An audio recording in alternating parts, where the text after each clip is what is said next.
विद्यार्थी आणि पालक मित्रांनो, तर स्वागत आहे तुमचं मेडिकल सिम्प्लिफाईड या चॅनलवरती। आज मी इथं हे डिस्कस करणार आहे की जे आपलं रिझल्ट होतं ते नियर अबाउट 14 जूनला येणार होतं, अशी डेट दिलेली होती। पण काय झालं ना, काही कारणावस्तव हायकोर्टनं याच्यावरती काय एक पिटिशन टाकलेलं आहे आणि त्या पिटिशनचं म्हणणं काय, तर यामध्ये तुमचं जे नीटचं रिझल्ट आहे 2025चं ते डिले होऊ शकतं। का बरं डिले होऊ शकतं? कारण मध्य प्रदेशच्या हायकोर्टनं ते स्थगित केलेलं आहे। आता ते स्थगित का बरं केलं मध्य प्रदेशच्या हायकोर्टनं? तर एका मुलीनं अलाइन केलं, म्हणजे एका मुलीनं याचिका दाखल केली। कुठं याचिका दाखल केली?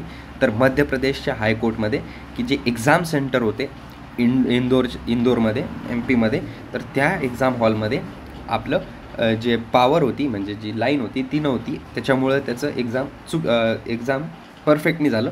त्यानं ते पिटिशन टाकलं आणि त्याच्यामुळं मध्य प्रदेश हायकोर्टनं हे जे नीटचं रिझल्ट आहे ते स्थगित करण्यात आलेलं आहे। ठीक आहे, so thank you so much, have a great day.